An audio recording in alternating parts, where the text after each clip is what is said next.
Hi everybody, it's Sarah at Missouri Star, and today we are making these adorable little crocheted pumpkins. I'm going to show you how to make two different sizes of pumpkins.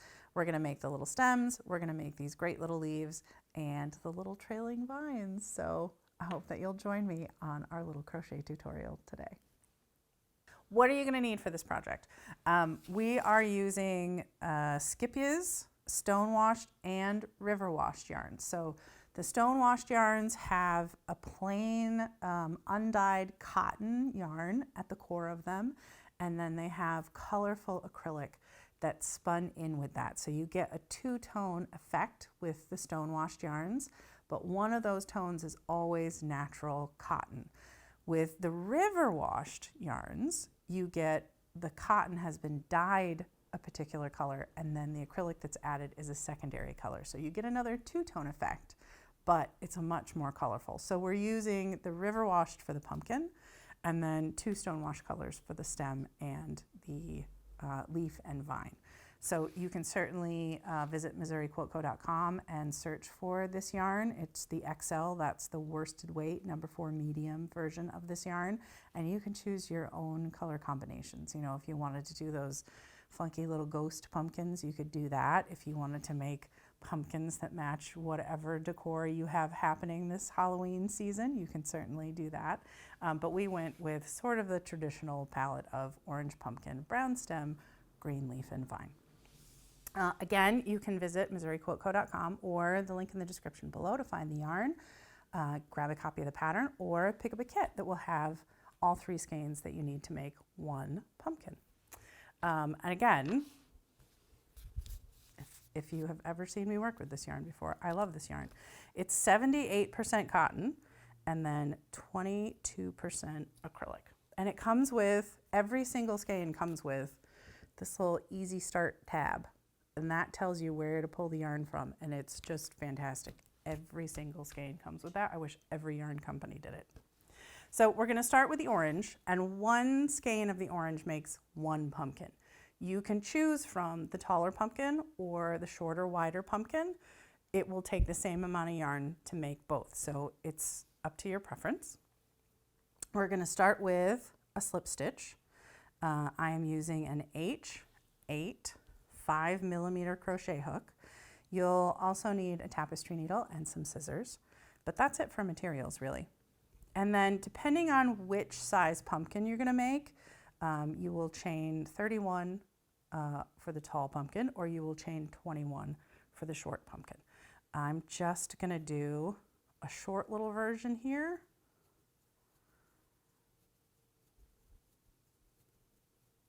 So I can demonstrate for you. All right, so I've just done 11, and then I'm gonna single crochet my way back across in row 1. So I'm gonna skip the first chain from the hook, and I'm gonna go into the second chain from the hook, and I'm just working under that top strand, and I'm gonna single crochet my way back across this chain. So I chained 11, so I will have 10 single crochets when I'm done. If you're making either of the pumpkin sizes in the pattern, you'll have 20 stitches or you'll have 30 stitches.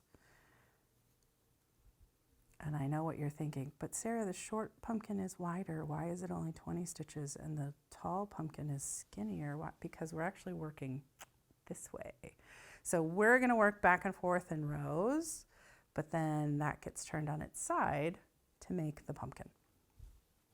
Once you've done that first row of single crochets, we're gonna move into working double crochets, but they're gonna be worked in the back loop. So what does that mean? At the top of every crochet stitch that you make are these little V's. It's what looks like that chain at the top of your stitches. When you turn your work over to work your way back, you're gonna work in just the back loop of that chain. And I'll show you my favorite way to find that when you start, because it's a little bit tricky. When you flip this over, it's hard to see that back loop. So I actually like to do it from this side. We're gonna chain 2, and then we're gonna yarn over like we're gonna double crochet. We're gonna skip this first one, and we're gonna go to this second stitch, and I'm gonna put my hook under just that loop that's closest to me. Then I'm going to flip the whole thing over, and then I can finish my double crochet. And that has set that first stitch in the back loop. When it was over here, it was the front loop closest to me, but we're actually working along this side of the stitches, so it's the back loop. So now it's easier to find that back loop in the next stitch. Just that back loop for a double crochet. Again, just that back loop and finish your double crochet. So you're going to double crochet your way across in the back loop only. The abbreviation for that in your pattern is BLDC, back loop DC, back loop double crochet. And the reason we skipped that very first one back here is because that chain 2 that we made counts as a double crochet. So if we had done a double crochet in that very first stitch, we would end up with 11 stitches in this row, and that would make it wider, and we want to stick with just 10 stitches. So we finished that row of double crochet. We're going to chain 1, and now we're going to single crochet in the back loop only on our way back. And so again, there's that front loop that's facing me. Now I can finish my single crochet, and now it's easier to find those back loops all the way across. So it's BLSC, back loop, single crochet, all the way across. And I'm sure you're asking yourself, Sarah, why are you making this difficult? Why can't we just do regular double crochets and regular single crochets? Why do you have to get fancy with the back loops? Well, because you can start to see it in this little swatch here. When you work in the back loop, it causes this ridge to happen.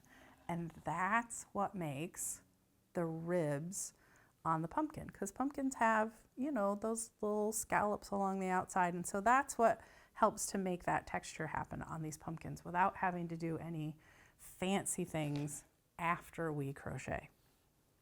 So I just finished this row of singles. I'm going to chain 2.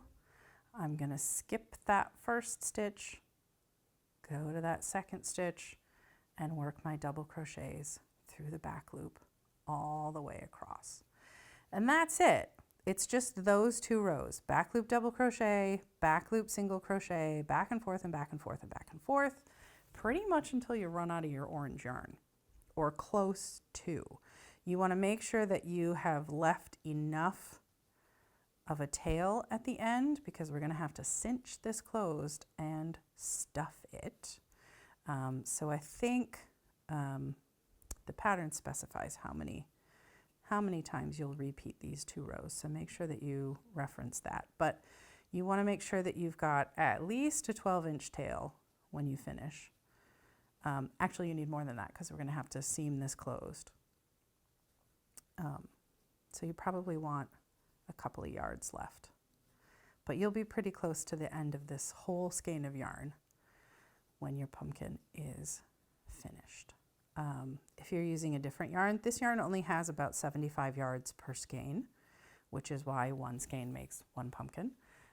If you're using a different yarn, you may be able to make an even larger pumpkin. So you can experiment with that and have a little bit of fun. But just keep going. The pattern will tell you how many rows to do. And when you've got that many rows done, you can join me back here, and I'll show you how to turn this weird washcloth looking swatch of yarn into a pumpkin. All right, so you've worked on your pumpkin. I've got a little swatch here. Yours will be either taller or longer, and you will have used up almost all of your orange skein of yarn. So how do we begin to turn this little rectangle into a pumpkin? Well, we're going to do 1 more row of stitches. So I'm going to chain 1, I'm going to turn the work over, and I'm going to bring that bottom edge up behind the edge that I'm working on, because we're going to crochet these together. We're going to do a slip stitch, and we're going to do a slip stitch in the back loop. So I've got to get that back loop of the row I'm working on, and then I'm just going to grab the top strand of this bottom edge here. See that? and then I'm going to slip stitch, and that's just yarning over and pulling through everything. And I'm going to do that all the way across. So the back loop only of that edge closest to me, grab that top strand of the back edge and slip stitch together. And we're just going to do this all the way across. Take your time with it. One stitch at a time. If it's a little fiddly, take a little more time with it. It's all right. It's not a race. Nobody's timing you. You don't really have to worry about time management with this project. Let yourself relax and just have it take the time that it takes. Be gentle with yourself.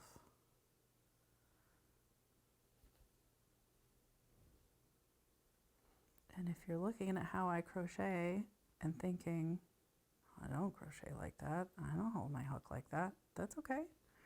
Hold the hook however you hold the hook. It's not how you hold the hook that matters.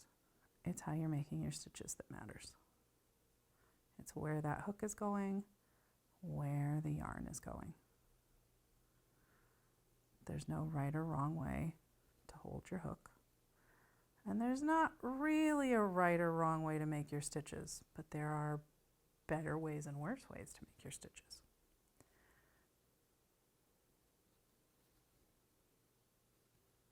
All right, I've got 2 more to go.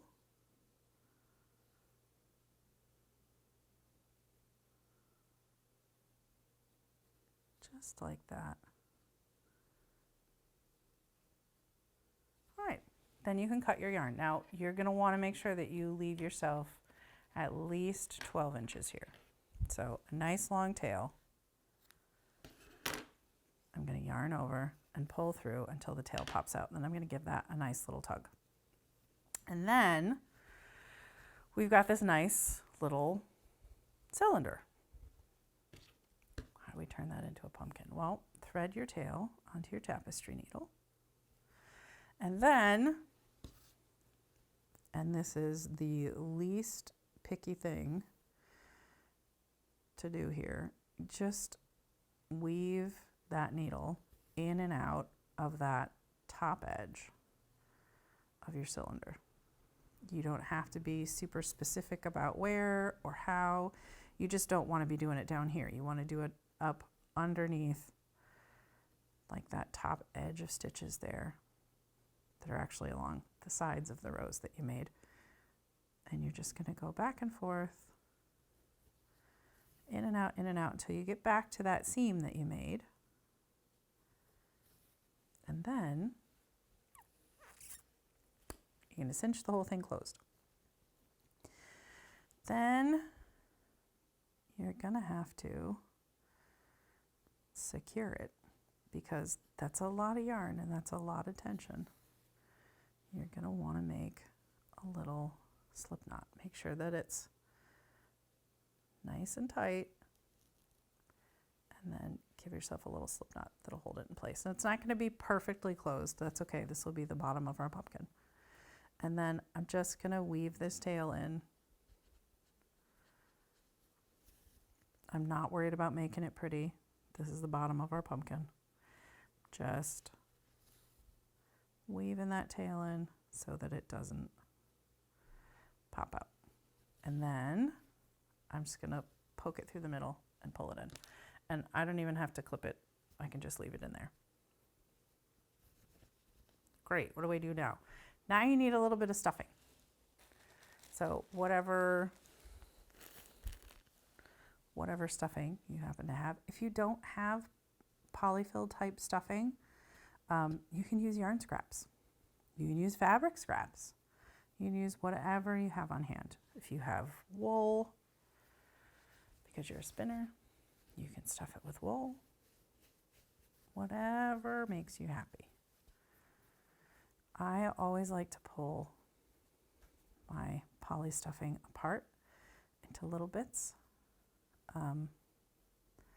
I don't remember who taught me to do that, but in my brain, the memory is if you pull it apart into these little bits, then you get a less lumpy stuffing than if you use big bits. So that's what my brain does. All right, and you stuff it to however you want it stuffed. If you want it stuffed extra firm, stuff it extra firm. I want it stuffed enough so that I can squish it so that it'll sit flat and still look like a pumpkin. There, that feels like enough. Now we got to close up the top. What if you don't have a tail up at the top? Well, you should still have a little bit of a tail of yarn from your skein. Thread it onto a tapestry needle. And then again, starting at that seam edge where you brought this together, just weave that needle in and out. Now I've pulled it so that there's just a little bit of tail sticking out there. I'm going to leave that there and I'm going to go all the way around. And because that tail isn't connected to anything, I'm actually going to go all the way around twice.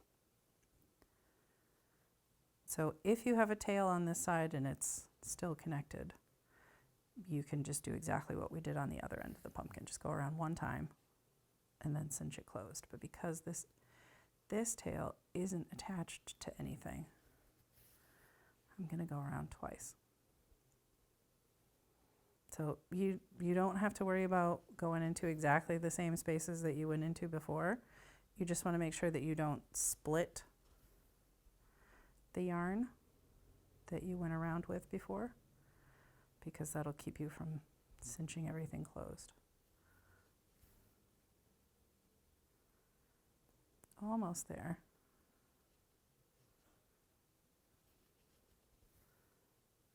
Getting short, but that's all right. We're going to cinch it all closed. Just make sure you don't pierce the yarn or split the yarn. Okay, so now I've got these two tails and I'm just going to pull them in opposite directions. Tuck that stuffing in. Pull, pull, pull. Pull, pull, pull. And then I'm going to tie it. That's all.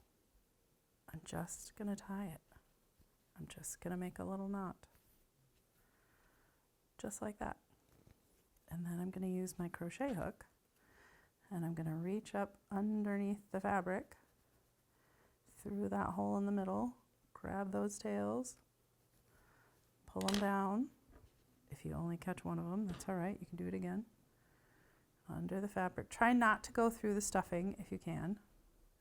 That makes it harder to pull it back out afterwards. There you go. And then if I pull these a little bit tight, then when I snip them, they disappear back inside. Pumpkin.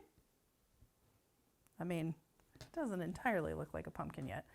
Let's make a stem and a leaf and a vine for it, and it'll really look like a pumpkin. All right, now we need to make a stem for our pumpkin. We're going to start with the brown. We're going to do a slip stitch, and we're going to chain 7. 1, 2, 3, 4, 5, 6, 7. All right, in the third chain from the hook, we're going to do a double crochet. Now those 2 chains that we skipped, those count as a double crochet. And then we're going to double crochet our way across the rest of this chain.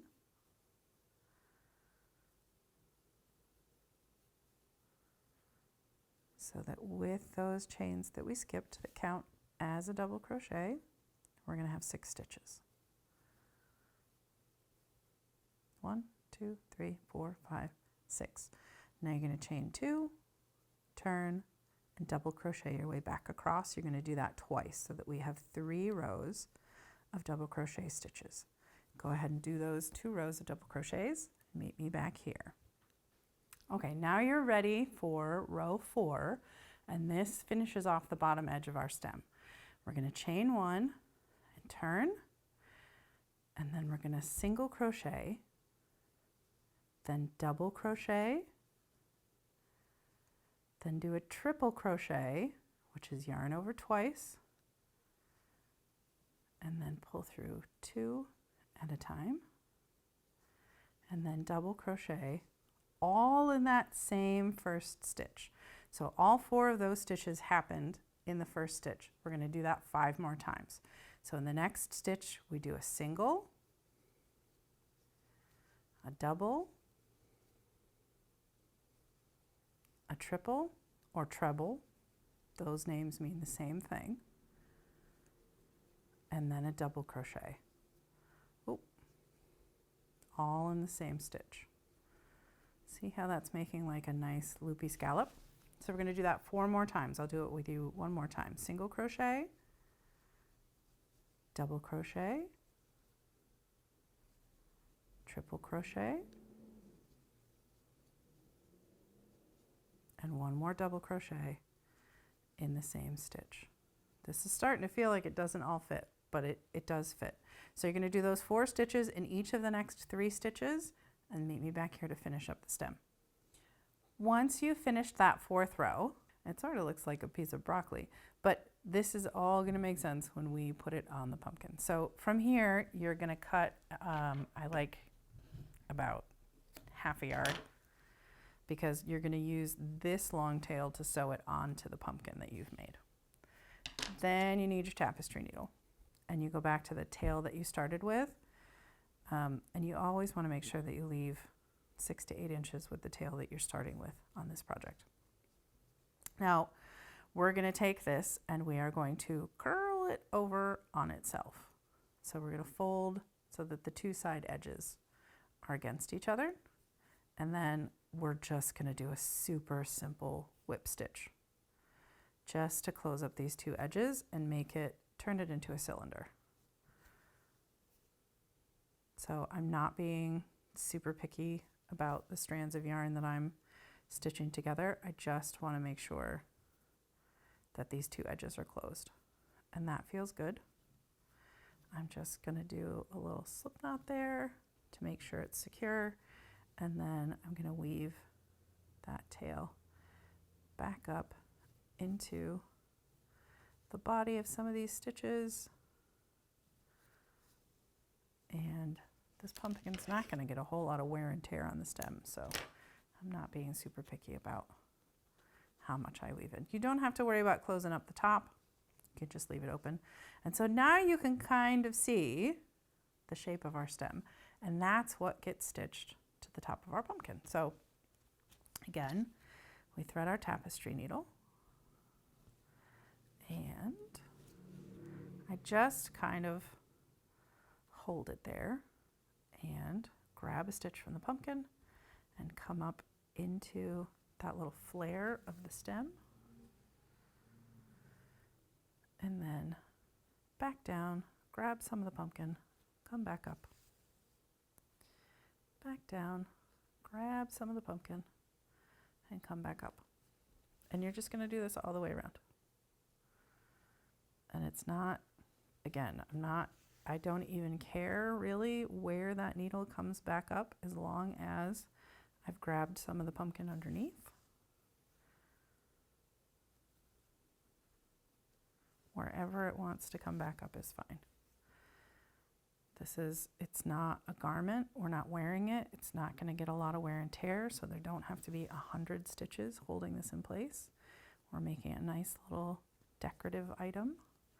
It's going to sit on a shelf somewhere or sit on a desk and be really pretty, but not really be used. The only time that I'm picky about where my stitches go is right here at the end, because this is one edge of that row 4 that we did, and this is the other edge, and I'm going to be picky and whip stitch this closed. But you don't have to be. There are, pumpkins out there that have broken stems and odd stuff on them. You could leave that. It's up to you. It's your pumpkin. Okay. That makes me happy. I'm just going to weave this back inside a bunch of stitches, and then I'm going to poke it down into the pumpkin and see where it pops out. I'm going to pull on it so it's cinched, and then when I snip it, it disappears inside the pumpkin. And that's it. That's our little pumpkin with his little stem. If you want to add a leaf and a little vine, we can do that too. So to make your leaf and vine, we're actually going to start with the vine part, and you can make this as long as you want or as short as you want. It's really up to you. I'm just going to make a short little one here for our little demonstration pumpkin, but I believe in the pattern it has you chain 25. I'm just going to chain 10 or 12, something like that. And then starting in the second chain from your hook, you're going to do 2 single crochets in every stitch, in every chain back along this chain. So that it's just 2 single crochets in every chain, and that's too many stitches for that short little chain, so it wants to curl on itself, and that's what makes our little springy chain that looks like a little curly vine. And it really, you get 3 or 4 stitches in and it starts curling on itself. It's really it can be one of the most annoying things about crochet, but it can also, in the right circumstances, be the cutest thing about crochet, is that you can make these cute little curly cues so easily. It's really just a chain and then 2 single crochets in each stitch. See that? Curly cue. So cute. Now we're going to make your leaf. For your leaf, we're going to chain 11. 1, 2, 3, 4, 5, 6, 7, 8, 9, 10, 11. So the leaf and the vine are all the same thing. It's all one piece. We're going to skip that first chain and we're going to go to the second chain from the hook, and we're going to single crochet. And the shaping on this leaf really comes from the height of the stitches that we're using. Then we're going to do 2 half double crochets, just like that. Then we're going to do a double crochet, and then we're going to do 2 double crochets into the next stitch, starting to form that curve at the bottom of our leaf. Then we're going to move into triple crochet or treble crochet stitches. We're going to do 2 of those in each of the next 2 stitches. There's 1, 2, again that's 2 of those in the same stitch, and 2 in the next stitch. So it's 4 triple crochets over the next 2 stitches. And that's so cute. It's starting to look like a leaf. Then we're going to do 1 triple crochet in the next stitch. Pull some more yarn. Then we're going to do the bottom of the leaf, because this point up here was the top of our leaf. So we're going to go around the bottom, and then we're going to work along the bottom side of that chain to form the other side of our leaf.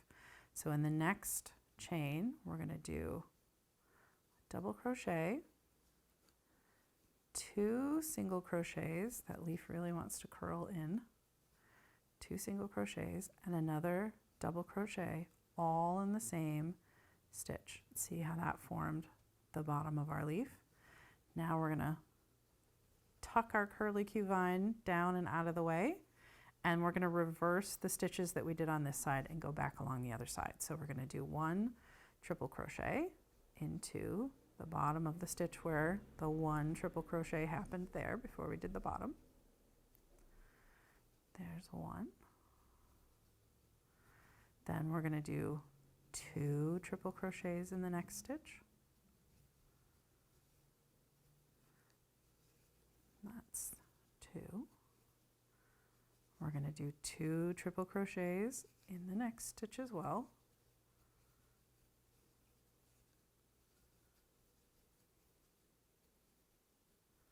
Then 2 double crochets in the next stitch.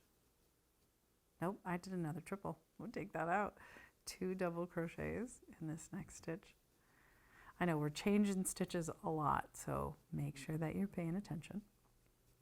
Then we're going to do 1 double crochet in the next stitch. And again, this is all detailed out in the pattern for you, which you can pick up by following the link in the description below or visiting MissouriQuiltCo.com. Then we're going to do 2 half double crochets and 1 single crochet. Now, there are 2 different leaves on our 2 different pumpkins. This is the smaller leaf, so you could stop here and attach it to your pumpkin, or you can add 1 more round for a bigger leaf on your pumpkin. So let me show you how to do that. To finish this round, we're going to slip stitch to that first single crochet that we did. So right there, that's the finished small leaf. So if you want to go around and make a bigger leaf, this is how we do that. Okay, so for round 3 of your leaf, you're going to chain 1 and you're going to turn the work over. Then we're going to do 2 single crochets in that first stitch. Then we're going to do a half double crochet in each of the next 2 stitches. Nope, I did double crochets. Let's go back to those 2 singles. So we did 2 single crochets in that first stitch. Then we're going to do a half double crochet in the next 2 stitches. There we go. Then we're going to do a double crochet, 1 double crochet in each of the next 2 stitches. Just like that. Then we're going to do 2 double crochets in the next stitch. Then a treble or triple. Then 2 treble crochets in the next 2 stitches. So 4 treble crochets over the next 2 stitches.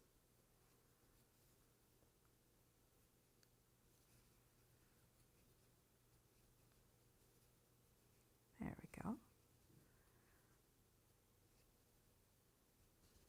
Really changes the shape of the leaf pretty quick. Then we're going to do 1 treble stitch, 1 double crochet, then 2 double crochets in this next stitch, and then a single in each of the next 2 stitches. Now, the vine's going to be here in your way, so you're going to need to flip it out of the way. And now we're going to reverse and mirror everything that we did on that side. So 2 double crochets in the same stitch.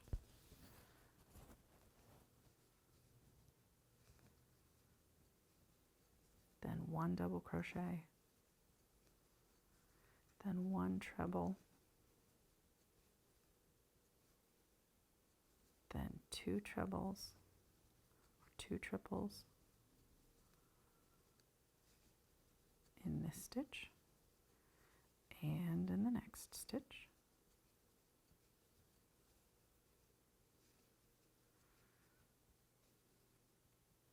Look at that, so nice. 1 more triple. Then we go back to our doubles and we do, nope, that's a triple. Then we go back to our doubles. So we do 2 double crochets here, then 1, 2, then our half double crochets, 1, 2, and then a single crochet, and then we slip stitch to join. And that is our big leaf. So now you can snip your yarn and yarn over, pull through that till that tail pops out. Then we'll weave in our ends again. Take this one from the tip of the leaf and weave it in. So now the vine comes from the wrong side of your leaf, so you want to make sure that you weave in your tail on the side that that vine is hanging out from. And again, I don't think a lot of people are going to be messing with this leaf, so you don't have to be super picky and careful about where that tail gets woven into.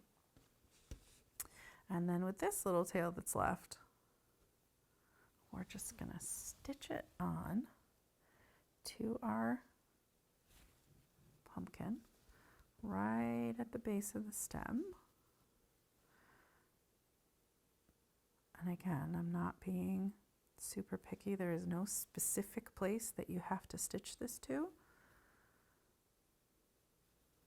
Wherever you want your little stem to be, wherever you want your little vine to be. I'm just going to do one more little stitch to catch the underside of that leaf. And then I'm just going to weave this in to the leaf itself, just like that. Give it a little sniff, snip, twist our leaf around. That's a big leaf for a little pumpkin, but there's your little curlicue, there's your big leaf, there's your little pumpkin. And you can have fun making as many of these as you want to. Short, tall, skinny, fat, whatever pumpkin shape makes your heart sing. I hope that you've had fun making these with me. Remember, if you haven't picked up a kit yet, you can visit MissouriQuiltCo.com or the link in the description below. I can't wait to see what pumpkins you all make. Happy crocheting!